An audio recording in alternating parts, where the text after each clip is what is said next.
Welcome to The Cow Behind the Barn, a podcast exploring humanity, the world, and the divine as experienced and interpreted by an artist. I'm Kevin Caldwell, a co-founder of the Table Collective.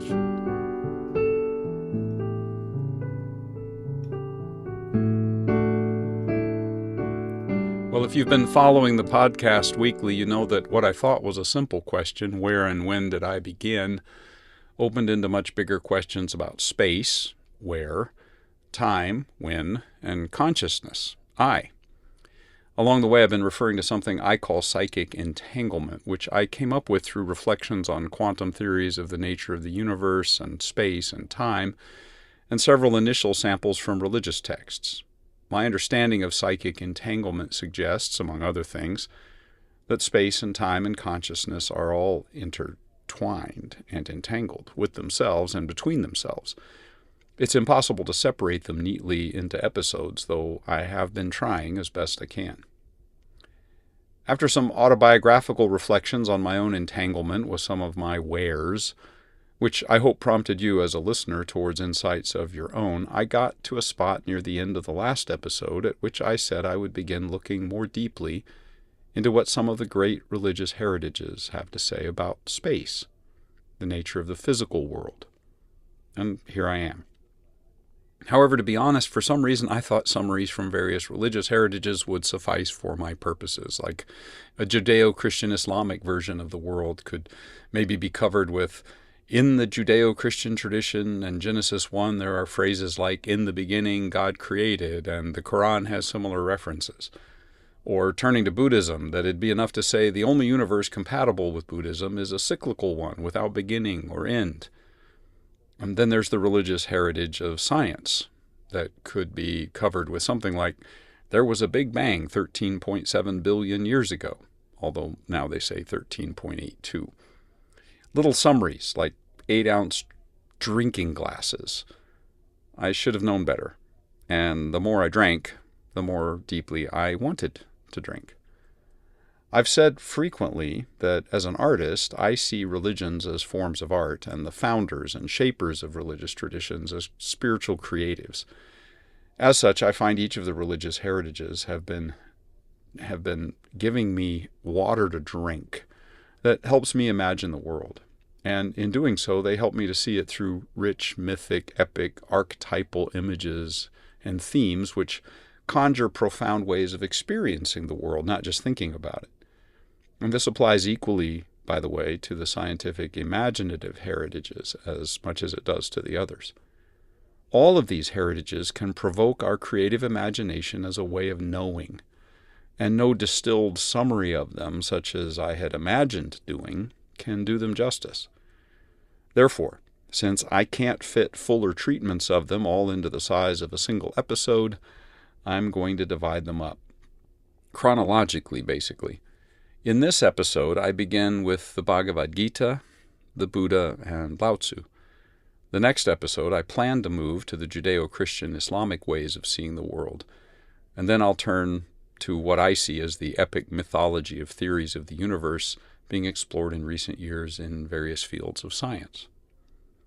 Before all of that, I actually want to pause and set my own internal posture, a way to approach everything with my whole soul before turning to more of a headspace to describe what the heritages have to say.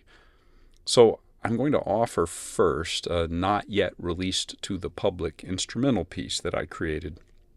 I titled it Lao Tzu's Theme because it was my meditations on his poem, the Tao Te Ching, which inspired this piece.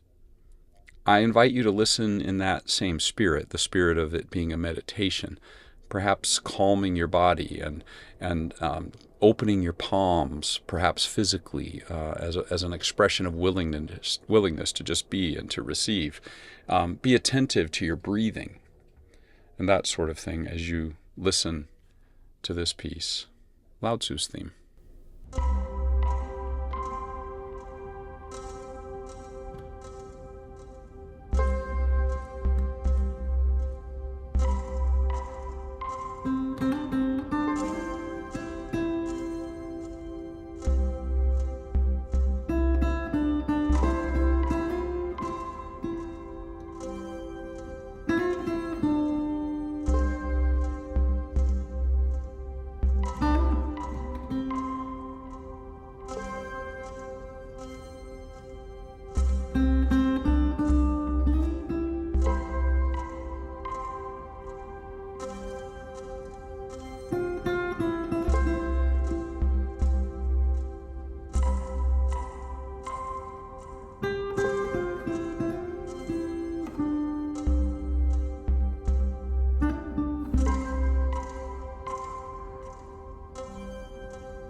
Thank you.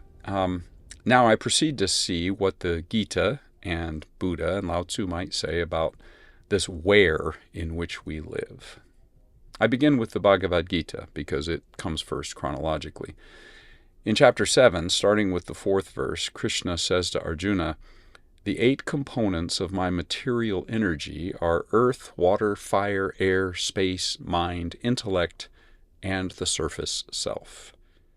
Besides this material energy, O mighty armed Arjuna, there is another superior energy of mine, which comprises the living entities who interact with and make use of the resources of this material world of nature." Now, let me pause for a moment and comment on a few terms in that passage. First, there's Krishna, and Krishna is an avatar of Vishnu, the god of love, compassion, protection, tenderness. Then there's reference to material energy, which is prakriti. I've referred to that in a prior episode as well. It's nature as we experience it. It's a manifestation of Krishna, or of the divine, if you prefer, though a manifestation that we receive incompletely because of our typically inaccurate perceptions of the material world. There's mention of 8 components. Now, 8 may seem complicated enough, though later in the Gita we learn that there are actually 24 categories. Surface self. Some translations refer to this as ego or false self. I render it this way because this self is one of the aspects of nature, so it is natural. It's only a false self if we remain in the illusion that it's our only self, or the only true thing about ourself. For there is a deeper self, in contrast to what I have called the surface self. Now, going back to the Gita, I'm going to render more verses from it in a sort of poetic blank verse version of my own. Krishna goes on to say, "I am the womb of the entire creation. It comes from me and dissolves again in me. Everything rests in me as pearls strung on a thread. I'm the taste in water, the radiance of the sun and moon. I'm the sacred syllable Om in the mantras of the Vedas. I'm the sound in the air, the possibility of action in human beings. I'm the pure fragrance of the earth, the brilliant glow in the fire. I'm the life force in all beings, the religious rigor of the ascetics. I'm the eternal seed of all beings. I'm the intellect of the intelligent, the splendor of the glorious. I'm the strength of the strong, though without the desire and passion to possess. I am sexual activity in keeping with virtue." Now, the above could be read as if Krishna, at a single point in time, clothed himself in and now wears the world, and that there is only one such world. In fact, it's much more mysterious. First, there's innumerable cycles of creation and dissolution, eternal, without beginning or end. And second, commentaries on the Gita refer to universes, plural, 14 whole worlds and planetary systems, according to some. Universes upon universes in eternal cycles. Now hold that thought, and we'll proceed to the Buddha. The teaching of the Buddha is often passed on through narratives in which he responds to questions. There are 14 questions, however, that he refused to answer, and 2 of those were the questions, is the universe eternal or not eternal, or both? And is the universe infinite in space or not infinite, or both, or neither? The Buddha viewed such questions to be inquiries about things we could not know, and so speculation about them is similar to what we might call fairy tales. Things that he would say were just a waste of time to think about. He refused to answer such questions because seeking knowledge about the origins and nature of the world would not lead to liberation from suffering. So he had 2 reasons not to answer them. 1, we can't know, and 2, they don't help us. Because the Buddha was focused on what could be known and on the discovery of the practical process of liberation. However, in the Aganya Sutta, Buddha did tell a story of creation in the course of conversation with 2 of his followers. He'd asked how they were doing, and they told him that they were being criticized because, as higher caste Brahmins themselves, quote-unquote, born from Brahma's mouth, they should not be associating with beggars, people of a lower caste who had been, quote-unquote, born from Brahma's feet. In response to that question, and its clearly mythical elements in my point of view, Buddha told a story, which is sometimes called a creation myth, though in fact it's less about creation and more about the refutation of castes. I think he uses a mythical tale of his own to counter a mythical tale. He employs an artistic form to describe the truth of the common origins of human beings. Listen to it with your imagination, your senses. Buddha began, Brahmins are born of women like everyone else, and that's the fundamental point, the verifiable, practical truth typical of most of Buddha's observations. But then he continued with the mythical account. Quote, when a cosmos comes to an end and contracts, and before a new cosmos begins, there are luminous beings who live for a long time, feeding on delight itself. During this state, there are no suns or stars, planets or moons. As such, one contraction ended. An earth formed, beautiful and fragrant and sweet to taste. Those who tasted the earth began to crave it, gorging themselves, and their luminescence disappeared. The light that left their bodies became the moon and sun. And by the way, let me interject here, note the mythical way of referring to what I've been calling entanglement here. Back to Buddha. In this way, night and day were distinguished, and months and years and seasons. Their bodies became coarser. Some of them were handsome, and they despised the ugly ones and became arrogant, and as a result, the sweet earth disappeared. Then a mushroom-like fungus grew, and it was sweet. They began stuffing themselves again, and their bodies grew even coarser. The more handsome ones grew arrogant, and the fungus disappeared. Then they found sweet creeping plants with the same result. Then rice appeared in abundance, and whatever rice they took for a meal would replenish itself before the next meal, so there was always food for everyone. During this time, their bodies developed sex organs, which led to lust and craving, and those who engaged in sex were despised by the others, and they were driven out of the villages. Then the exiles built their own villages. The beings who had given in to lust grew lazy, and they decided to not gather rice at every meal. Instead, they would gather enough rice for 2 meals, or 5, or 16. But the rice they were hoarding grew moldy, and the rice in the fields stopped growing back as quickly. And I'll interject here, I'm noticing entanglement again, the way human actions affect nature in this case. Back to the Buddha. The rice shortages caused the beings to distrust each other, so they divided up the fields into separate properties. Now the story concludes by describing how in that separated, disconnected state in different villages and separate properties, people formed together around specific areas of specialty and expertise. The castes, warriors, tradespeople, etc. But that takes us back to the main point that the Buddha was making, that everyone was actually born the same way. The castes resulted from the craving of human beings and not from destiny.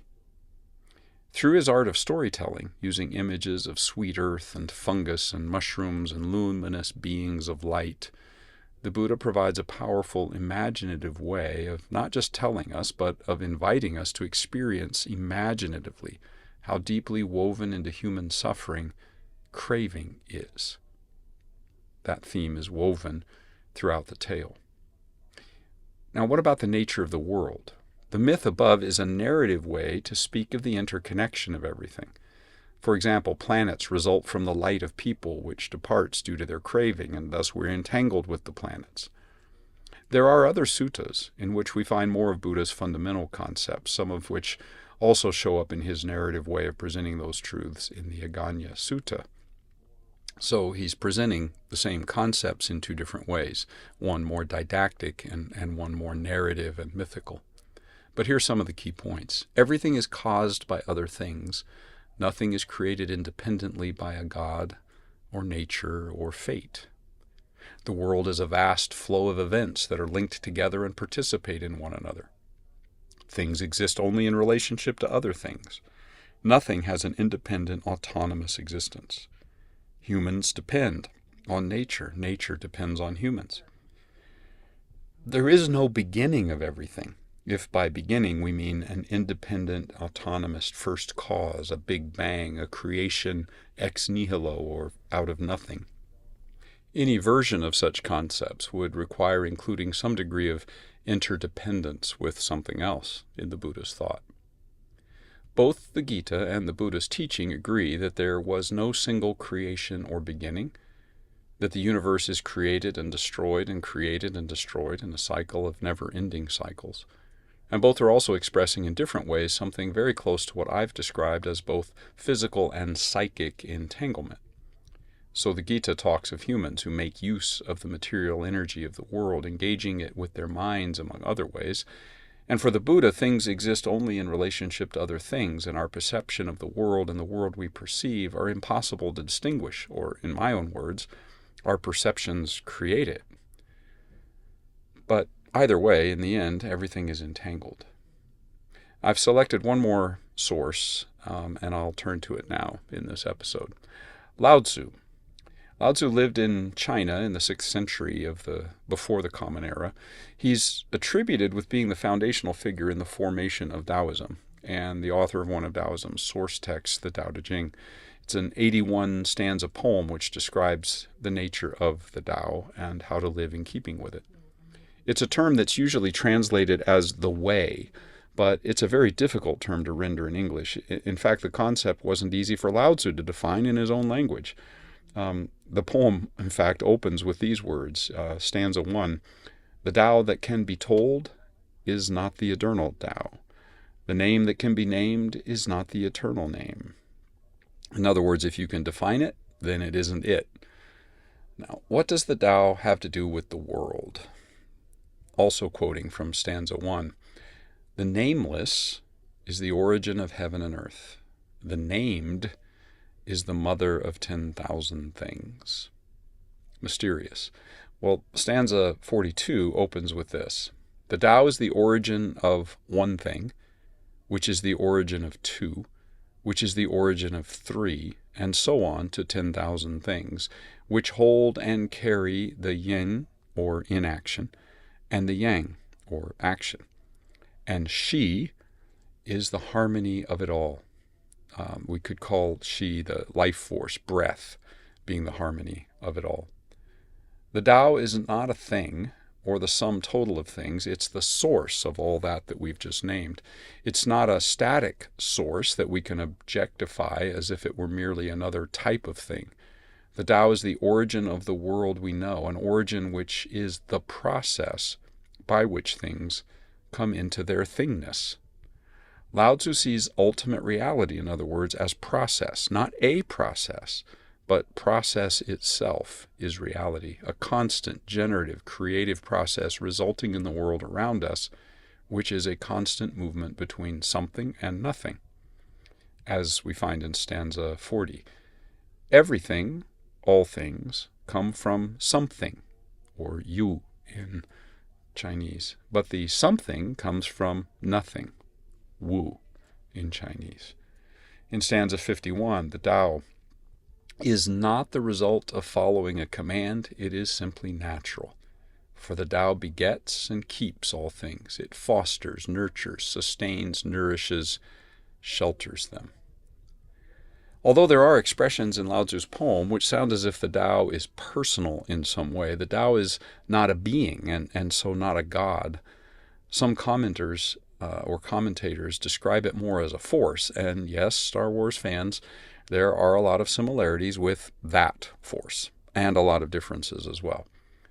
But again, the Tao is nameless and formless. If you can name or define it, then what you've named or defined is not the Tao. Now, neither what I've quoted from the Tao Te Ching, nor my attempts to summarize it here, provide much in the way of actual content or detail.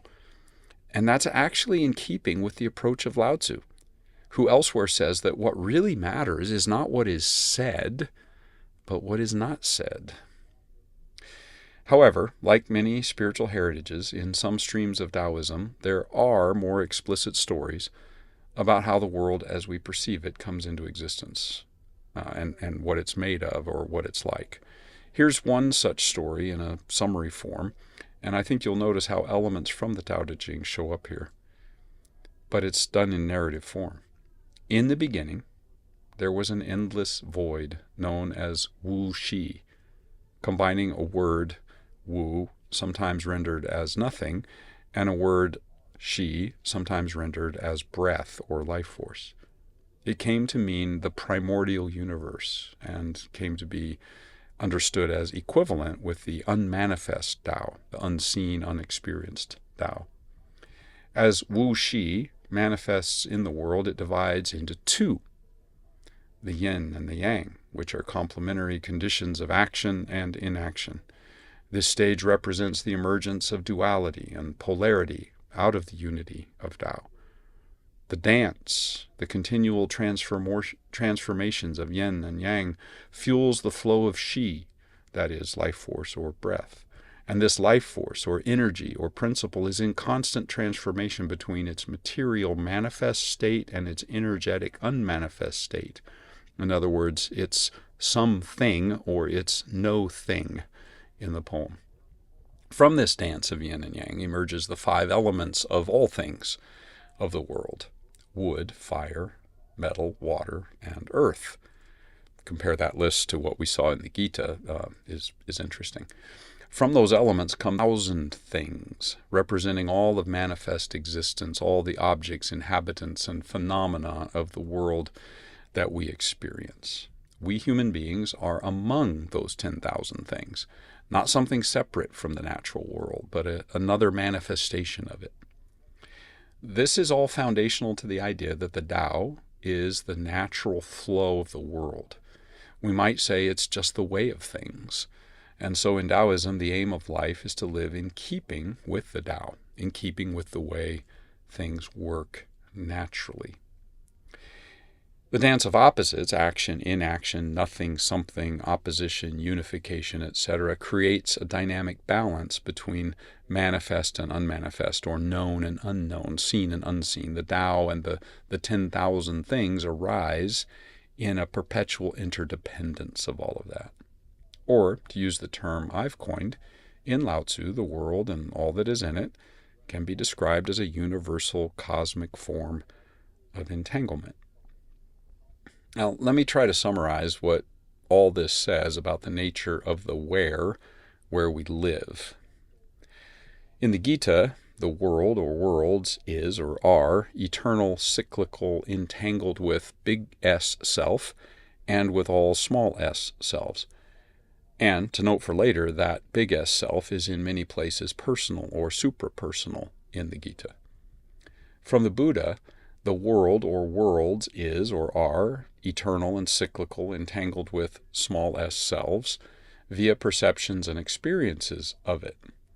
In Buddha's teaching, either there is no personal big S self or selves, or what we know of them is enmeshed in delusion and illusion, and thus we can't really say anything certain about them. Or it's possible that it's all just purely speculative and thus beyond Buddha's much more existential and practical primary focus. According to Lao Tzu, I'm not sure if Lao Tzu would say that the world is eternal or if it had a definite beginning in time, but the nature of the reality which is the source of all things is generative process. Things, places, the world as we know it, all of it is a result of that generative process, similar to the cycles that Buddha and Gita talk about, perhaps. Everything is sustained by it. All things are part of the dance between no thing and something. Is the Tao personal? Lao Tzu speaks of the Tao as mother in places, but I think based on everything else in the Tao Te Ching, that he does say, he's using terms like mother and shelter and those personal references probably in a more metaphorical sense. All right, well, there are differences between the 3 heritages that I've been exploring here, but what they share in common is what I've described as entanglement. But in the course of the episode, other themes have been sneaking in. For example, to say that the material world is eternal is introducing the idea of time. To say it's cyclical, entangled, enmeshed, interconnected with itself and with mind, quote unquote, and human perception, and in the case of the Gita, with the big S self, is taking us into the arena of consciousness. And I'm trying not to go to those places yet. It just seems fitting here to make mention. One thing that is clear is that these three heritages share a very different view of the physical world than the Judeo-Christian Islamic heritages, and also different than what Western science, as assumed until much more recently, has presented for us. In fact, these three spiritual creatives, the Gita, Buddha, Lao Tzu, actually share a great deal with what developments in quantum physics and astrophysics suggest about the world we live in. And we'll get there. But before leaping to that conversation, I've got some other religious traditions to visit. As I prepare to wrap up the episode, I want to pause again. I want to return to the same music I shared in the opening portion, sort of like participating in the cyclical nature of reality, I suppose. But this time, not just as a general invitation to receptivity, as I did then, but now, having heard all that we have about the nature of the world around us through the imaginative ways of seeing inspired in us by the Gita and Buddha and Lao Tzu, while hearing and experiencing the music, I want to invite us to allow ourselves to imagine the world. Or if you're outside, actually just see it and be attentive to it. Maybe go outside as you listen. Either way, I want to invite us to enter the world and the music together and experience this world which is our where. Here's Lao Tzu's theme again.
In the next episode, we'll turn to the Judeo-Christian Islamic heritages. And depending on where you're located, that means we'll either be moving to the west or to the east. Until next time.